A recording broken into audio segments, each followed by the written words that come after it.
ప్రేక్షకులందరూ నమస్కారం. ఈరోజు మన స్టూడియోలో ప్రముఖ ఆధ్యాత్మికవేత్త ఆస్ట్రాలజర్ ముల్లపూడి సత్యనారాయణమూర్తి గారు ఉన్నారు. గురుగారితో మాట్లాడేద్దాం. నమస్కారం గురు. నమస్కారం మణికంఠ. గురుగారు, గత సుదీర్ఘ కాలంగా వినకూడని విషయాలు వింటున్నాము, చూడకూడని సంఘటనలు ఏవైతే ఉన్నాయో చూస్తున్నాము. రీసెంట్గా మనం చూస్తున్నాం ఈ అఘోరి తల్లి కూతురు సంబంధం అన్నారు, కట్ చేస్తే పెళ్లి చేసుకున్నారు, పిల్లల్లో కూడా కంటా ఉంటున్నారు. అలాగే ఉత్తరప్రదేశ్ సంగతి తీసుకుందాం, అల్లుడేమో అత్తగారితో లేచిపోయాడు. ఏంటివన్నీ చూస్తుంటే మరి కలియుగాంతం దగ్గరలో ఉన్నట్లు అనిపిస్తుంది. ఏమంటారు గురుగారు దీని గురించి? ఇదే కలియుగాంతం అంటే ఇదే పోతులూరు వీరబ్రహ్మేంద్ర స్వాముల వారు చెప్పింది. యుగాంతం అనగానే మనందరం ఏమనుకుంటాం? నీళ్లు సముద్రాలు పొంగిపోయి, సునామీలు వచ్చేసి, పర్వతాలు పేలిపోయి, పైనుంచి శకలాల భూమిని కొట్టేసి పేలిపోయడాలు, మనుషులు చచ్చిపోవడాలు, వరల్డ్ వార్లు ఇలా ఊహించుకుంటాం. ఇది వరల్డ్ వారే నాయన. ఇది ఎలాగా? కూతురుని పెళ్లి చేసుకోవడానికి వచ్చి తల్లిని లేపుకెళ్ళిపోయాడు. ఇంకేం చెప్పాలి చెప్పు ఉత్తరప్రదేశ్లో. తర్వాత మామగారే దగ్గరుండి అత్తగారితో అల్లుడికి పెళ్లి చేయించింది ఇంకో సంఘటన.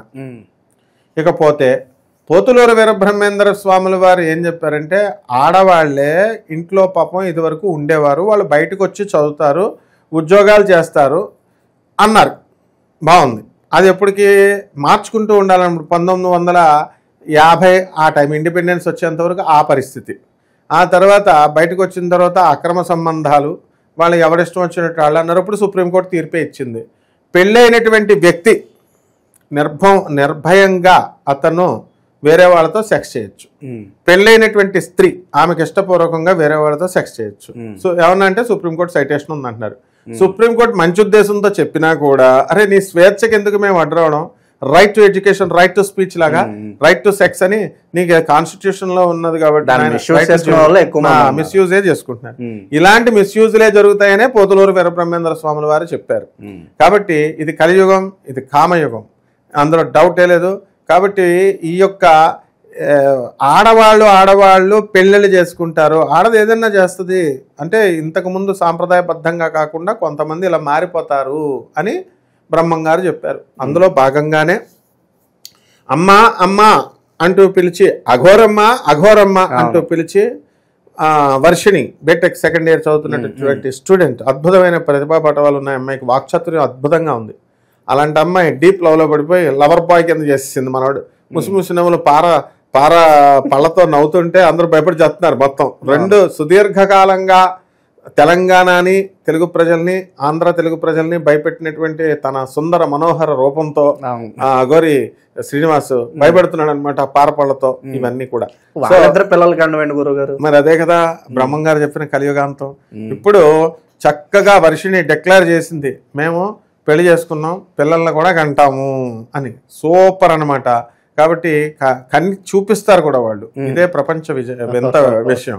నెక్స్ట్ ఇంకోటి ఏంటంటే, ట్రాన్స్జెండర్ మొగుడా, నేను అఘోరి ట్రాన్స్జెండర్ అని చెప్తున్నా సరే, ఈ అమ్మాయి నిన్నే పెళ్ళాడతా అని వర్షిని వెళ్ళడం, నన్ను ఆల్రెడీ పెళ్ళాడేసాడే నువ్వేంటే ఇప్పుడు వస్తున్నావు అని చెప్పి ఆల్రెడీ పెళ్ళైపోయి తాళిలతో సహా కట్టించుకొని, వెండి తాళి, అతని మెడలో ఉన్న వెండి తాళితో నన్ను కట్టాడని ఒక పసుపు కొమ్ముతో ఉన్న తాళి పట్టుకొని వచ్చి లాయర్తో సహా వచ్చి కేసు పెట్టి, బైగామి కేసు పెట్టినటువంటి ఆవిడ ఇంకొక ఆవిడ. అంటే ఒక ట్రాన్స్జెండర్ కి ఇద్దరు లవర్స్. అసలు ఇప్పుడు కాలంలో పెళ్లి కాని కుర్రోళ్ళకి ఒక లవర్ దొరకట్లేదు, ఒక పెళ్లి అవ్వట్లేదు. ట్రాన్స్జెండర్ కి ఇద్దరు. వీడు రాజభోగం చూసావా? ఇలాంటి వింతలే విశేషాలే జరుగుతాయి కలియుగాంతానికి అన్నారు.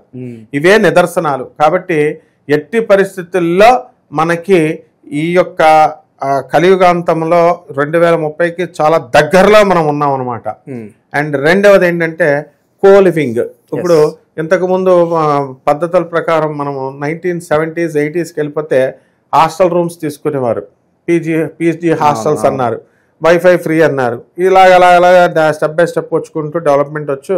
ఇప్పుడు కోలివింగ్, ఓయో రూమ్లు వచ్చినాయి. ఓయో రూమ్లు ఆ తర్వాత ఆ డెవలప్మెంట్ ఇంకా డెవలప్ అయిపోయి కోలివింగ్ అని వచ్చేసింది. ఇప్పుడు ఈ కోలివింగ్లు అనేవి పెళ్ళైన తర్వాత మనం ఎలా ఉంటాము అనేది ఏదో ఒక ట్రైల్ లాగా ఉంది. అంతే, ట్రైల్ వర్కౌట్ అయితే వెళ్తున్నారు, లేదంటే అక్కడతో విడిపోతున్నారు. అంతే. మరి అమెరికాలో, వెస్ట్రన్ కంట్రీస్ లో ఏంటి, దానికి ఒక పద్ధతి ఉంది. వెస్ట్రన్ కంట్రీస్ లో నువ్వు ఫస్ట్ సెక్స్ బాగా చేస్తావా చేయవా చూస్తారు కొంతకాలం. That is very important for them. అది భోగభూమి అది. కాబట్టి ఈ పెళ్ళి అయిన తర్వాత నువ్వు సరిగ్గా చేయకపోతే మళ్ళీ డైవర్స్లు గోల కోర్టులు, అమెరికా ఇండియన్ కోర్టులా కాదు, అది చాలా కాస్ట్లీ కోర్టులు, అక్కడ బోల్డ్ కోర్టులు అయిపోతాయి. అందుకే గోలంతా ఎందుకని ఫస్ట్ అమెరికాలో అలాగే చేస్తారు. చేసిన తర్వాత వీళ్ళిద్దరికీ బాగుంది, సంతృప్తికరంగా ఉంది అంటే ముందుకు సాగి పెళ్లిళ్ళు చేసుకుంటున్నారు. సో అయితే అక్కడ విచిత్రం ఏంటంటే అక్కడ కోలివింగ్ ఉన్న అక్కడ ఒక పద్ధతి ఉంది.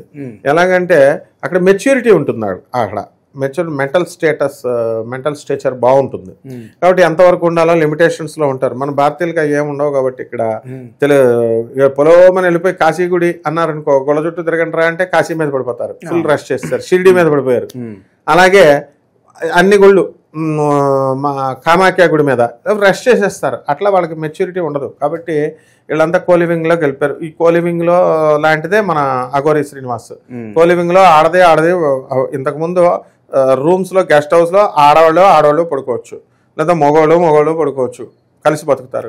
ఇప్పుడు కోలివింగ్ ఆడదే మగవాడు కలుస్తున్నారు. ఇప్పుడు అడ్వాన్స్డ్ కోలివింగ్ మా అఘోరి శ్రీనివాస్ తీసుకొచ్చాడు. అంటే ట్రాన్స్జెండర్ ఆడదే పడుకోవచ్చు. ఇప్పుడు ఎంతటితో ఆగిపోదు ఈ కలియుగాంతంలో. ఇప్పుడు ఈ అసలు విచిత్రం ఏమిటంటే ట్రాన్స్జెండర్స్ అనేటటువంటి వాళ్ళకి మగాళ్ళ మీద ఫీలింగ్స్ ఉండాలి. అవునా? ఇక్కడ అఘోరి నువ్వు అన్నట్టుగా ఇక్కడ అఘోరి శ్రీనివాస్ కి రివర్స్ లో ఉంది. అంటే అమ్మాయిల మీద ఫీలింగ్స్, అంటే విచిత్రం జరుగుతుంది. ఇజ్రా ఎలా ఉండాలా? మగవాడి మీద ఫీలింగ్స్ ఉండాలి. ఈ కేసు ఏంటి మరి? ఇజ్రా అని చెప్తున్నాడు, ఆడవాళ్ళు లేపుకెళ్ళిపోతున్నాడు. కాబట్టి అంటే అతి త్వరలో మగవాళ్ళు లేపుకెళ్ళిపోయినా కూడా ఏమీ ఆశ్చర్యపడట్లేదు. దానికి అవసరం లేదంటున్నాడు. నేను మగవాళ్ళని కేర్చాను, నేను మగవాళ్ళకి ట్రైనింగ్ ఓన్లీ లేడీస్ అంటున్నాడు 11 మందిని. కాబట్టి ఇదొక వింత. అంటే కలియుగాంతములో పోతులూరు వీరబ్రహ్మేంద్ర స్వాముల వారు కలియుగాంతానికి చెప్పిన వింతలు, మిరాకిల్స్ అంటే ఇవే. అంతేగాని ప్రతి మనిషి ఏమనుకుంటాడు, కలియుగాంతం అనగానే పర్వతాలు పేలిపోవడాలు, సినిమాలు అలా చూపించబట్టి లయం జరిగిపోవడం, బ్రహ్మాండం జరిగిపోవడం, నీళ్లు ముంచేయడం, ఈ జరగవు.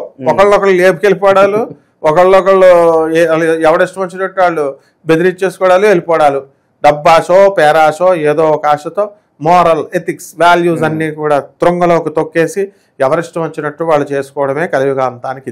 ఇది గతంలో కూడా ఉంది. 1950 ఇండిపెండెన్స్ అప్పుడు కూడా ఉంది. అయితే అది కాలక్రమేణా మనకి వచ్చేసి ఇలా ముందుకు వచ్చేస్తూ ఉంది. ఇప్పుడు ఒక ప్రముఖ జాతీయ నాయకుడు మనకి, ఆయన ఫారెన్ సెక్రటరీలు తాగేవాడు.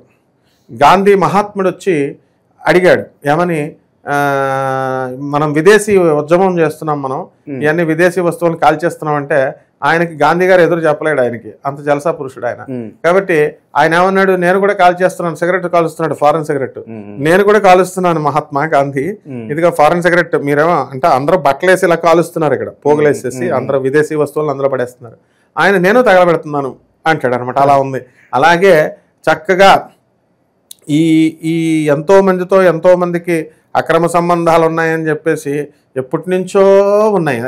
అవేమి పెద్ద కొత్త విషయం కాదు. మనిషి అన్న తర్వాత కామం ఉంటది, కామం అన్న తర్వాత క్రమ సంబంధాలు ఉంటాయి. మన వీడియో రూపంగా చెప్తే చాలా మంది మనోభావాలు అంటే ఉన్నవాళ్ళు ఇప్పుడు బూడిద గుమ్మడికాయ ఎదురా అంటే భుజాలు తడుముకుంటారు, ఉన్న వాళ్ళకే రోషం వస్తుంది. ఇదేమన్నా కలియుగాంతమరా అని కలియుగాంతంలో పోతులూరు వీరబ్రహ్మేంద్ర స్వామి వారు చెప్పారు, మీరు అవి మానేసి ధర్మంగా ఉండండి నాయన, ఇంకా బతికేది మనం తక్కువ కాలం, మంచి దాన ధర్మాలు అవి చేసుకుంటారు అంటే మనల్నే బాధపడిపోయి మనోభావాలా తొక్క భావాలా మనకే నీతులు చెప్తే ఇక్కడ ఎవరు అఘోరి శ్రీనివాస్ గారు బెస్ట్ అనమాట వీళ్ళందరికంటే కూడా. ఆడు చేయాలనుకున్నది ఆడు నిజమైన అఘోరికి డెఫినేషన్ మార్చేసాడు. ఆడు ఏం చేస్తున్నాడు, అఘోరి అంటే సాక్రిఫైస్ అన్నాడు, త్యాగం అన్నాడు. ఎక్కడ త్యాగం చేశాడు? శివరుద్రస్వామి ఏమన్నాడు, ఈడు లింగాన్ని త్యాగం చేసేస్తాడు, శివయ్యకి ఇచ్చేసాను అన్నాడు. ఎక్కడ ఈడ మొత్తం అమ్మాయిలు తెచ్చుకుంటున్నాడు అన్నాడు. కరెక్ట్ ఆయన అన్నది. నెక్స్ట్ రెండవది త్యాగం అని ఆ శివయ్యకి అడిగితే త్యాగం అఘోరి అన్నాడు. త్యాగం మరి ఇప్పుడు వర్షం చెయ్యి, వాళ్ళ అమ్మ నాన్న దగ్గర పంపు, అక్కడ త్యాగ బుద్ధి లేదు. నేను మోసబుద్ధి, కపట బుద్ధి, వాడినేమో అంటే ఎగ్జాంపుల్ చెప్తున్నాం మనం. యోని పూజలు చేస్తామని పూజలు కలియుగాంతంలో ఏం పూజలు ఉంటాయరా అంటే దేవుడి పూజలు పోయే. ఏం పూజలు అయ్యి? యోని పూజలు, మటన్ చికెన్ పూజలు, తర్వాత తంత్ర పూజలు, మైథునాలు, పంచమకారాలు, ఇవి బాగా ఇవవుతాయి. కాబట్టి ఈ అఘోరి ఈ పిచ్చి జనం అఘోరి ఏమన్నా అమ్మాయిని వశం చేస్తాడా అండి, ఏమన్నా వశీకరణం చేస్తాడా అంటే అది కాదు చేసింది. సినిమాటిక్ గా ఊహించుకోవడం కావచ్చు, అలాంటి వినడం జనాలు ఇష్టపడుతున్నారు. అసలు కలిపురుషుడు ఎప్పుడో పుట్టేశాడు. కలిపురుషుడు పరీక్షిత్ మహారాజు కిరీటంలో నుంచి కిరీటం ఏ రోజున, ఇప్పుడు పరీక్షిత్ మహారాజు ఉన్నాడండి, ఆయన్ని ధర్మరాజు కిరీటం పెట్టుకోవద్దురా బాబు అని చెప్పాడు, వాళ్ళ మనవడే కదా, ఆయన పెట్టుకోలేదు. ఒక రోజున వేటకెళ్తున్నప్పుడు కిరీటం పెట్టుకున్నాడు అంతే. కలిపురుషుడికి అప్పుడు దాకా పోస్టింగ్ ఆర్డర్ ఇచ్చాడు బ్రహ్మదేవుడు, కానీ జాయినింగ్ సీట్ అవ్వడానికి సీట్ ఎక్కడ ఖాళీ లేదు.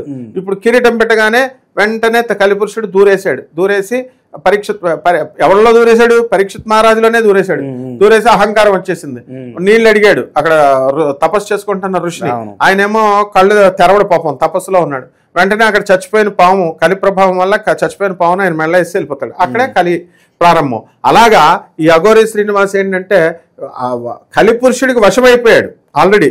ఇప్పుడు కలి ఎవరో కాదు, కలిపురుషుడే అనమాట, మన అఘోరి శ్రీనివాసే.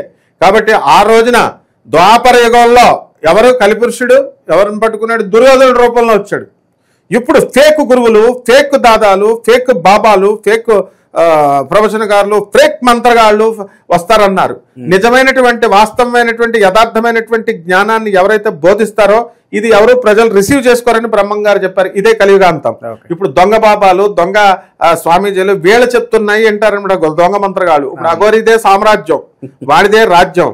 ఇప్పుడు నా స్టూడెంట్స్ కి పాపము సాఫ్ట్వేర్ ఇంజనీర్లుగా ఉన్న వాళ్ళు పెళ్ళాలు దొరకట్లే. పంతులు గారి వృత్తిలో ఉన్న వాళ్ళకి అందరికీ తెలిసిందే ఇందులో రహస్యం ఉంది.